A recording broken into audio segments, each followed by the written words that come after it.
मेरे प्राण आधारे प्रभु जी, तू मेरे प्राण आधारे, तू मेरे प्राण आधारे प्रभु जी, तू मेरे प्राण आधारे।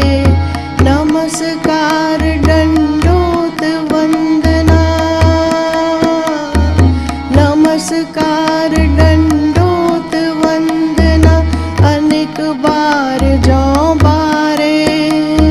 नमस्कार दंडोत वंदना, अनेक बार जो बारे प्रभु जी, तू मेरे प्राण आधारे प्रभु जी, तू मेरे प्राण आधारे, तू मेरे प्राण आधारे प्रभु जी, तू मेरे प्राण आधारे।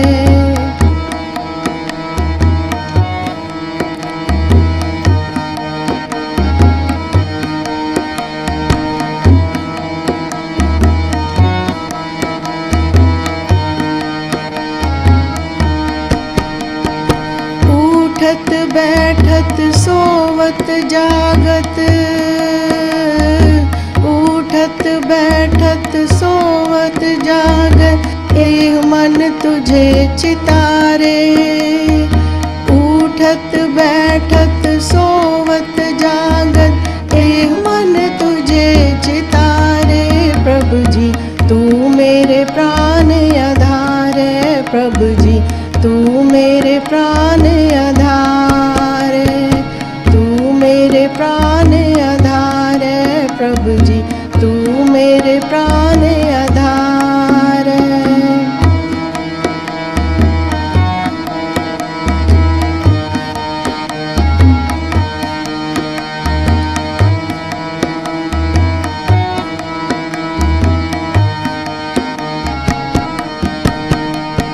सुख दुख इस मन की बिरथा, सुख दुख इस मन की बिरथा, तुझ ही आगे सारे। सुख दुख इस मन की बिरथा, तुझ ही आगे सारे प्रभु जी, तू मेरे प्राण आधारे प्रभु जी, तू मेरे प्राण आधारे, तू मेरे प्राण आधारे प्रभु जी, तू मेरे प्राण आधारे।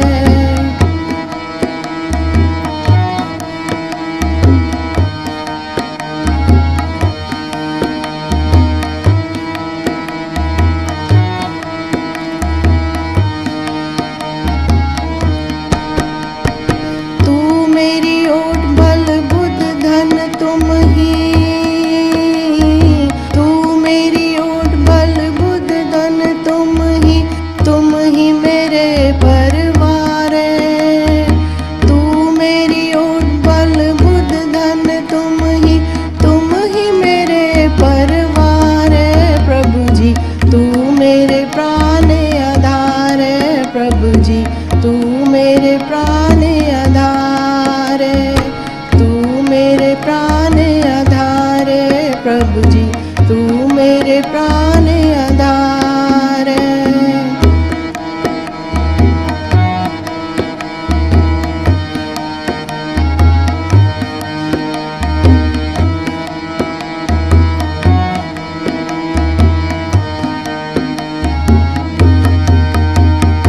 जो तुम करो सोई भल हमरे, जो तुम करो सोई भल हमरे, पेख नानक सुख चरनारे।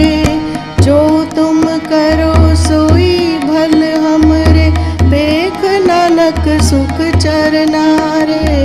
तू मेरे प्राण आधारे प्रभु जी, तू मेरे प्राण आधारे, तू मेरे प्राण आधारे प्रभु जी, तू मेरे प्राण आधारे। नमस्कार दंडोत वंदना, अनेक बार जो बारे। नमस्कार दंडोत वंदना, अनेक बार जो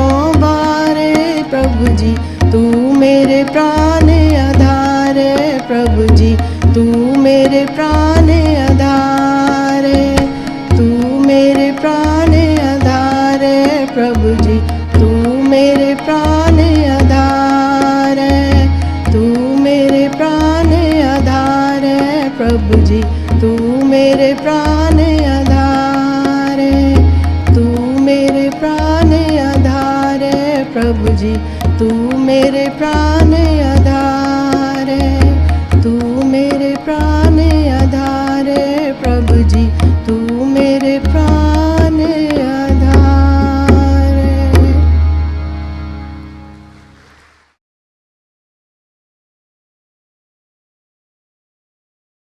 Dear brothers and sisters, it gives me tremendous joy to be back here in Dubai and to have an opportunity to talk about what would be helpful to many of us as we pass through life.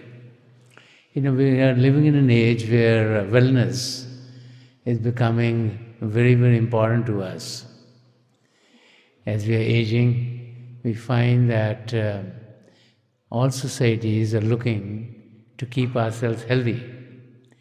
And in the last maybe 25 years, we've seen a lot of information about keeping the body healthy by detoxifying the body. Many of us go to spas to get a detoxification. Someone is detoxifying the liver, others are detoxifying other organs in the body. Because the realization that there are pollutants which pollute the body. And so if we are to remove the pollutants which are polluting the body would be fit. And so as we start to use detoxification of the body, we found that the body is getting healthier. It doesn't mean that we are happy. We're definitely healthier than we were before. But we find that even after detoxification of the physical body, the difficulties of life don't go away. We could be running into financial problem. We could be having relationship difficulties. We could be having difficulties still in the physical body, even after all kinds of detoxification. And along with that is a situation that we all come under at one time or another in our lives, which is we become fearful. We are anxious.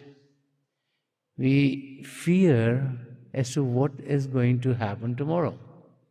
And as we start to look at our lives, we realize that in this life that we are living in today's world, we find that there's a lot of hustle and bustle. And because of that, we are all under tremendous amount of stress and strain. We might be living in any part of the world today. We have information explosion. And so as information is coming in our direction, we have to decipher it. And the more information we have to decipher, the more stress we have in our being, because we find out some difficulty happening in one part of the world, something else not working well in another part of the world. And it starts to affect our daily existence. And so as we start to think about anxiety, depression, states in which we are under so much stress that we can't lead our lives in a joyous manner that we could if the stress would be gone. We wonder if there is any situation, anything that we can do to be able to be helpful to create an atmosphere of peace, of serenity, of acceptance, of calmness. And as we start to ponder on that question, then we go for a search. We try to search the answers. And as we start to search the answers of what could make us truly happy, because each and every one of us wants to be happy. There's not a single person in the world who wants to be unhappy. Happiness is something that we all crave for. And we start to find happiness in the activities that we think will give us joy. Some people might enjoy listening to music. Others might enjoy going to a sports program. Others might like watching movies. There might be other people who like to travel.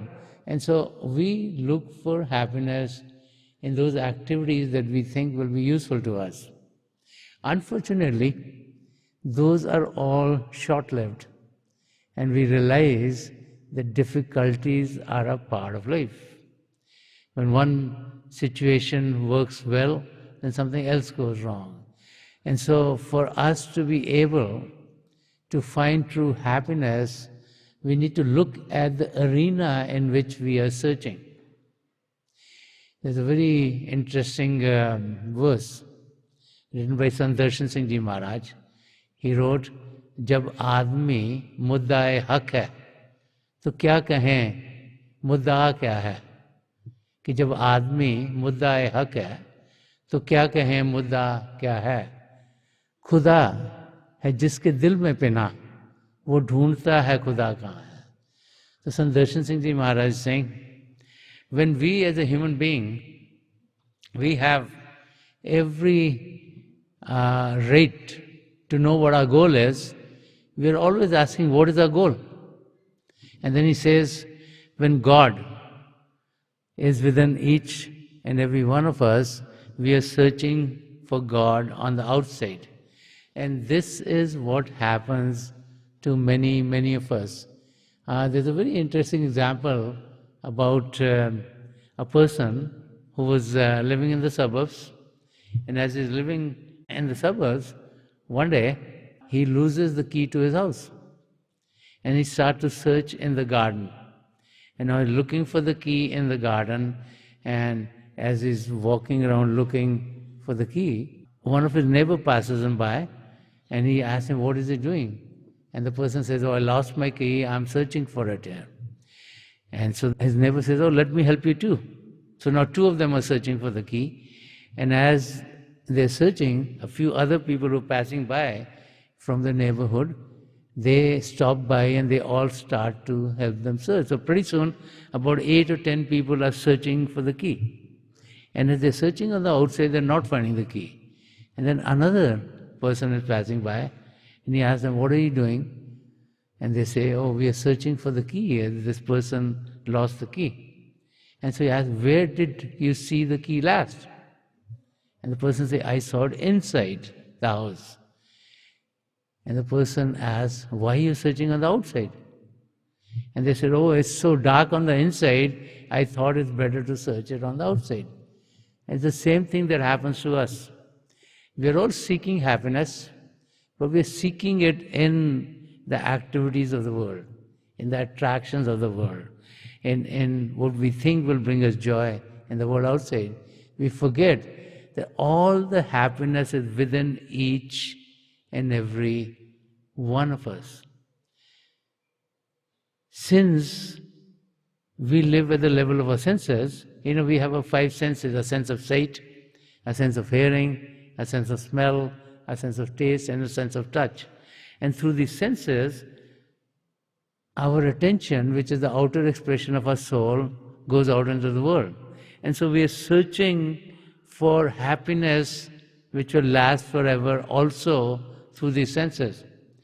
Little do we realize that this life that we are leading is one in which these are physical senses which are given to us to be able to interact with everyone else in this physical world.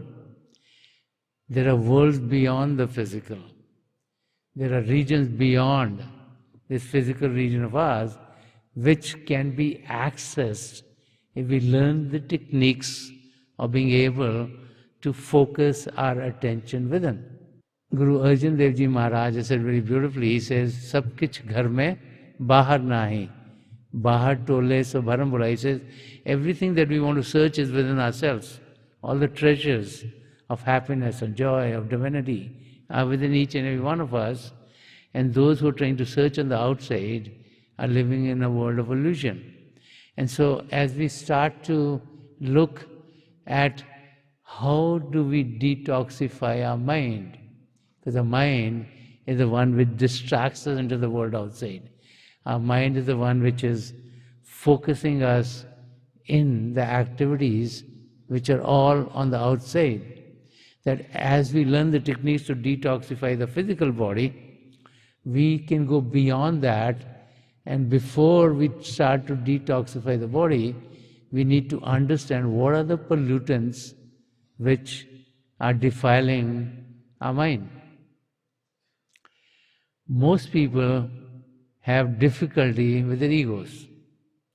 We all think we are better than others, and because of that we lead a life like that, which then creates difficulties. Others are jealous, others are greedy, others, when they have something, they become very possessive. There are others who are fearful of life. We are fearful of what will happen to us as we age. We are fearful of, will our jobs be there? Will we be financially well? We are fearful if our parents or our elders in our family would be physically well. And so fear is a part of each and every one of our lives. And then we find that we come under so much stress because we want to do so much in the little time that we have, that we are always feeling the stress of being able to learn something or gain from something or be able to understand something and be able to lead a life in which we are peaceful and calm and happy. And as we first figure out the toxin, then we can find ways to be able to deal with them. You know, as a person, if we want to collectively fix everything, that's not possible. And so if we take one thing at a time and fix one thing, and then we fix another thing, then we fix a third thing, then we find that slowly, all things in our life start to get fixed. And so saints and mystics over the years have all been talking about finding the joys within ourselves. Whether we call the processes meditation, whether we call it praying with attention, whether we call it sitting in silence, whether we call it inversion, these are activities which are very, very similar. These are the activities in which you still the body and we still the mind. And as the body is stilled and as the mind is stilled, in the stillness of the body and the stillness of the mind, we connect with what is called the divine power of God, the divine light and sound of God. All of our scriptures talk about two primal manifestations of God, that being the divine light and the divine sound. And this is why when we go to our places of worship, we find symbols of light and sound. You know, each faith has two sides to it. One is the exoteric side, which is the outer side of our faith. That's how we pray when we go to a place of worship. Should we cover our head? Should we take our shoes off? Should we wash our hands? Do we go there, light a candle? Do we ring a bell? You know, these are activities that we do in our places of worship. These are outer signs of our worship. Also, all of our faiths have an inner side, the esoteric side. Each and every faith is built on the teachings of a great saint who'd come, who'd experienced God, who talked about God, and who talked about a spiritual journey of their meeting God, of their being able to commune with God. And when we read the writings of the great saints and mystics, when we read the scriptures of this world, of the various religions, we find references to the flights of the soul, of being in a state which is spiritually conscious. Right now we live in a state which is physically conscious, so we're physically aware. You know, we see others made of matter, we hear sounds of this world, we smell the fragrances of this world, we eat the foods of this world, and there are feelings of touch. You touch some part of the body, you have feelings of whether something is soft or hard. And so we are living at that level. But all the saints talk about meeting God. So they're not meeting God in the physical level. They're talking about rising above physical body consciousness. They're talking about attaining that state in which we are able to commune with God. And as the saying goes, what one man can do, so can another. So the saints and mystics, after whom the various faiths have came hundreds of years ago, thousands of years ago. And so today we start to think, if those saints and mystics and their disciples could commune with God, why can't we? And so as the saying goes, that we all can also achieve that oneness which is within ourselves, the oneness with the Creator, that joy which is within ourselves, which makes us perpetually happy, that peace and calm, because within ourselves is this reservoir of eternal peace and eternal joy and eternal tranquility. And so we need to be able to dig in to be connected with it. That power of God is within us. God is within us. The God is not on the outside. Unfortunately, our attention is on the outside, so we don't experience God. But God is always calling us. There's a very interesting anecdote about a person who was driving, and he was driving to get to his friend's house. And then as he's driving, he got lost. And when he got lost, he started to think of, how do I get to my friend? This is before we had all the GPS systems. And so he sees a road turning someplace, turns there and comes to a house. And as he goes in the driveway of the house, gets out of the car, he sees that there's an elderly woman sitting in a rocking chair, rocking on the porch. And as he gets out, all of a sudden he hears a whistling coming. And he looks and he sees an elderly man working in the garden who's whistling. So he goes to the elderly person and he asks him for directions to where he was supposed to go. And as the elderly person gave him the direction, before leaving, this person asked the elderly person that, I heard you whistling. And you weren't whistling in any tune. Generally when you whistle in some kind of a tune. And it was very disjointed. So he asked him, I'm just wondering, what is it that you're whistling? And the elderly man said, you see the person sitting in the chair? She's my wife. He said, we were married over 40 years when she got blind. Since she wasn't blind by birth, she was very fearful. She didn't want to do anything. She just wanted to stay away because she's very fearful. If she comes out of the house, she's going to fall someplace. That there won't be anyone around her, or someone come and grab her or trouble her. So he said, I had great difficulty in trying to bring her out of the house. So he said, I thought, what can I do to make her feel that I'm always there with her? So he said, I started to whistle.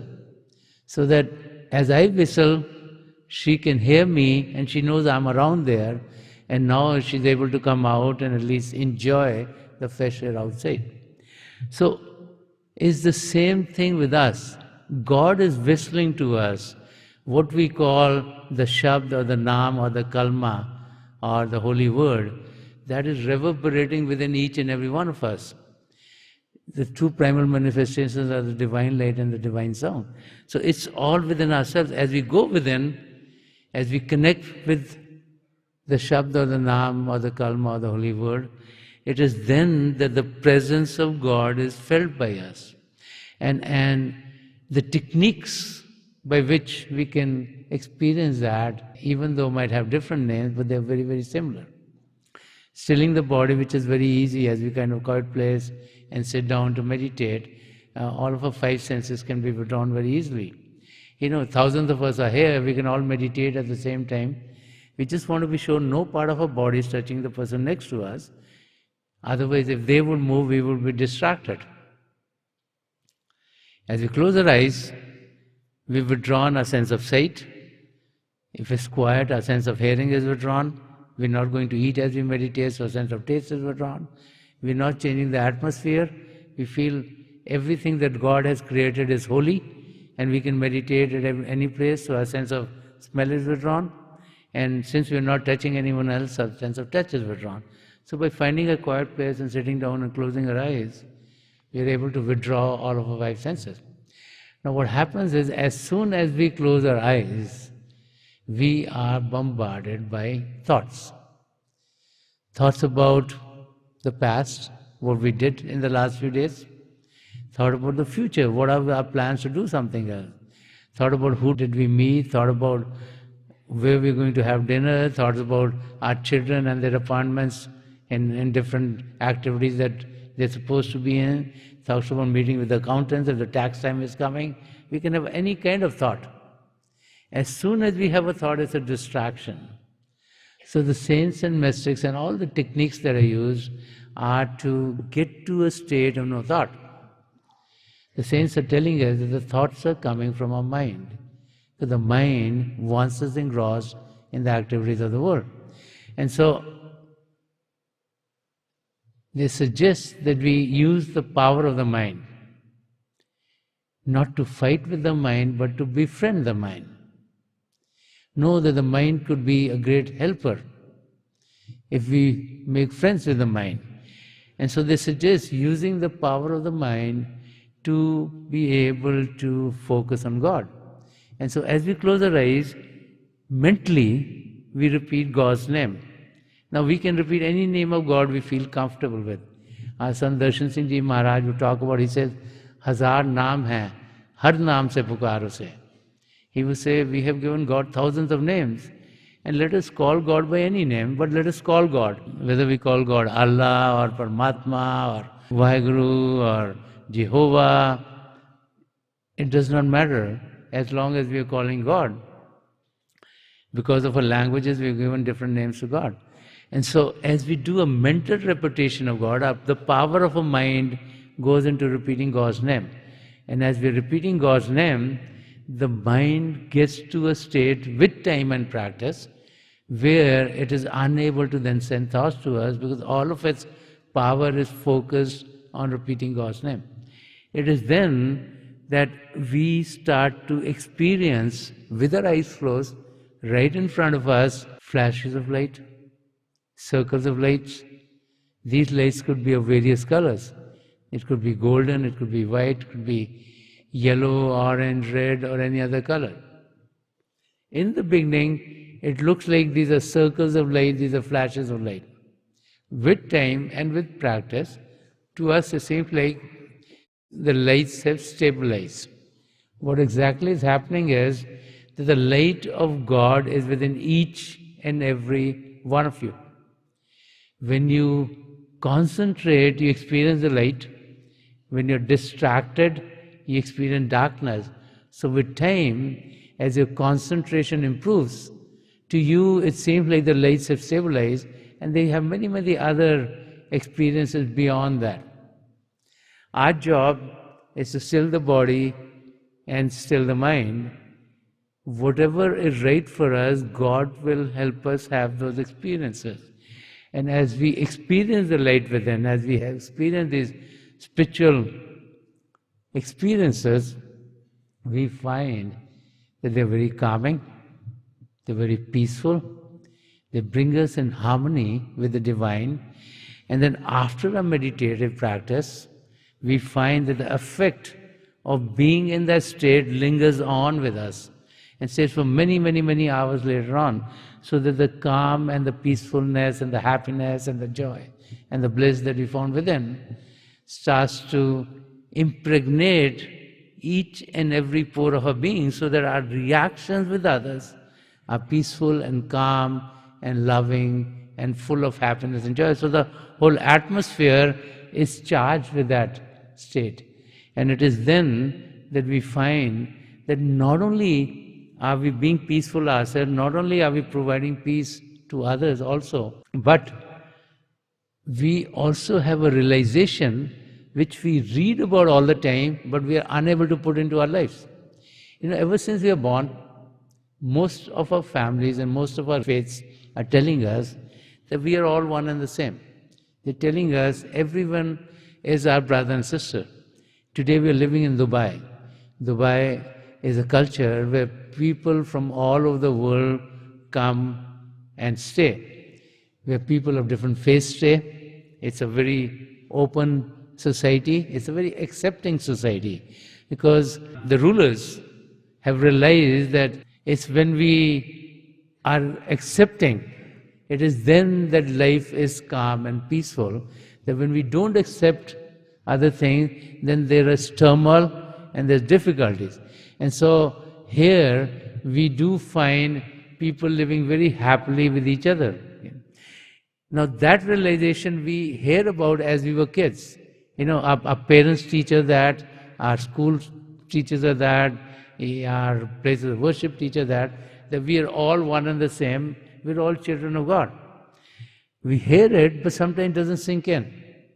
But when we do experience within ourselves this oneness with God, then the realization sets in that if I can experience God, so can everyone else. That there's no difference between me and someone else. We could be wearing different clothes, we could be speaking different languages, we could have beliefs in God in one way or another, we could pray differently at a place of worship, but we are all one and the same. And when we experience the light within and we experience the divine sound within, then without anyone having to tell us, we feel that we're all extensions of each other. And it is then that we extend a helping hand to everyone else. And when we extend a helping hand to someone else, then we are caring, and then we are sharing of our resources with someone so that their lives get to be better. The difficulties in their life are removed. And this is an experience that really makes us get to a state where we experience the harmony that is within each and every one of us. So the experience of the divine light by ourselves is one that not only puts us in a state of peace and calm, it also puts us in a state where we all realize we are all members of one family of God. And then we find that true peace and joy and happiness comes in. Most of us are very happy when we are with our own family. When we are with a physical family, we feel they are close to us. Let us party with them, let's be together with them, let's go out with them together. And so those are the times that most people feel happy. Now when we get to a state where we feel that everyone is a part of a family, then anyone that we meet, whether they be in our neighborhoods, whether they be in a place of worship, whether they be in a place of work, whether they be just walking down the street, we feel happy to meet them. And so that whole atmosphere then becomes happy and joyous. So lasting happiness can be achieved if our attention is in the right arena. Wherever our attention is, that's what we become. So true happiness comes when our attention is on God the Creator, because God is the source of all happiness, God is the source of all joy, God is the source of all peace and bliss. And as our attention goes towards God, we are going to be able to achieve that state. And so as we detoxify the mind, as we focus on the pollutions of the mind, as we try to get rid of them one by one, which we do as we connect with the divine light within, what happens is that layers and layers of mind, matter and illusion which are covering our soul are getting removed. And so the more we connect with the divine light within, the more cleanliness we have as far as our mental state is concerned. So these layers which are polluting our mind start to get removed one by one by one. And we get to a state where our mind is totally pure, totally cleaned up. And it's that state in which the mind is not becoming a hindrance, but it is becoming a friend to help us to be able to seek the joys and happiness and states of bliss which are within each and every one of us. So I want to leave you with a very simple meditative technique. And if you like the technique, you can use it in your homes. I would suggest if you do meditate or sit in silence, sit for at least about half an hour. Anything less than that, it takes a while for us to settle in. But if you want the real benefits, you have to sit for about that long. And then, if you like the technique, you can use it. If not, you haven't lost so much. So very simple meditations, one in which, like I said before, we still the body, still the mind. So as I said before, to find a quiet place and sit down, we can withdraw these five senses. So when we sit down, when we close our eyes, make sure that your eyeballs are straight, as if your focus is 8 to 10 inches in front of you. Many people think that the seat of the soul, or the single eye, or the third eye, or the nukta saveda is right here between and behind the two eyebrows.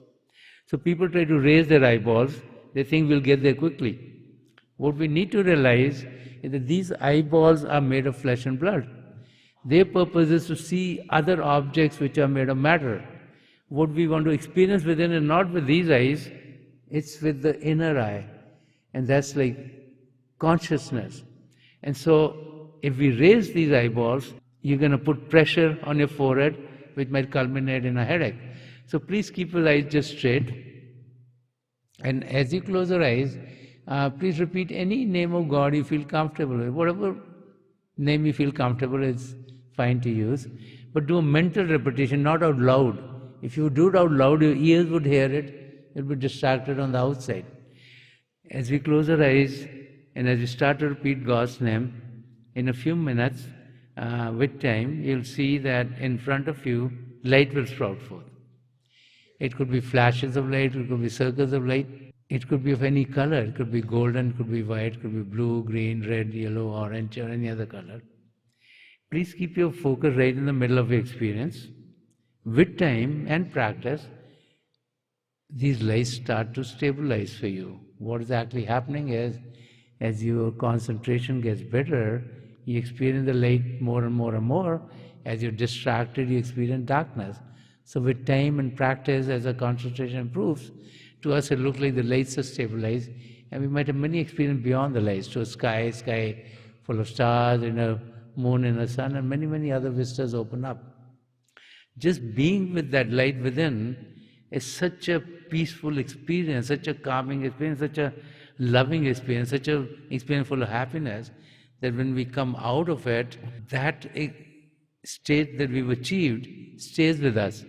And it starts to impregnate our being so that our interactions with everyone else get to be loving and calm and peaceful.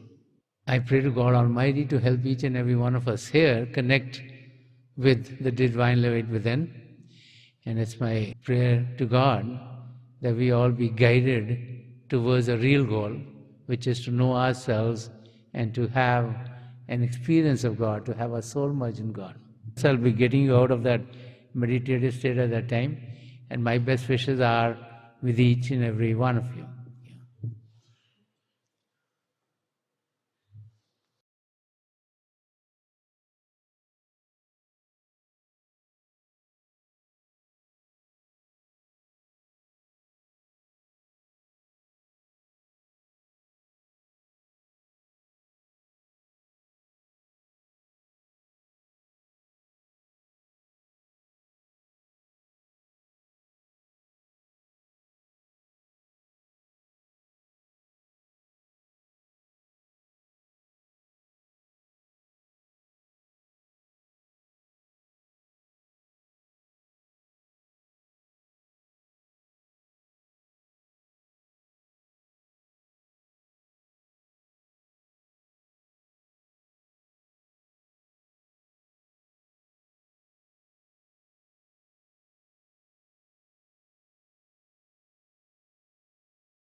please leave off. Please leave off. When we sit for just a few minutes, we're able to experience the calmness within ourselves. So like I said before, if we sit for a longer period, you'll be able to experience the joys within, and you'll find that they last with you for long periods later on. So once again, I'm very, very happy to be here in Dubai. It's a joy to have an opportunity to talk about finding lasting happiness. We all need to realize we're children of God, and God wants the very best for us. Difficulties are a part of life, so ups and downs in life are bound to come based on our karmic experiences that have happened. But God has chosen us to be in the human body, the roof and crown of all creation. And so it's a birthright to know God, it's a birthright to be happy, it's a birthright to be joyous, it's a birthright to live in a unified world. And so we should never feel that God is far away in the sky and God has so much to do and there are so many billions of us here. How is God going to have time for us? God is with each and every one of us. God wants us to know God. God has given us this opportunity to commune with God. So let's make good use of it. Our job is to put in the effort. The results are in God's hands. But we should also put in the best effort in everything that we do and not tie ourselves to the result. It's when we tie ourselves to the result that we get devastated if the results are not what we expect. So our job in this world is to truly know ourselves, which is to know ourselves at the level of our souls. Just like we experience the body, we can experience the soul. And then to be able to be one with God, to commune with God. And that can happen for each and every one of us. And so, once again, it's wonderful to be here in Dubai, and I wish that each and every one of you is guided towards your goals in the best possible manner under God's grace. So thank you for being here.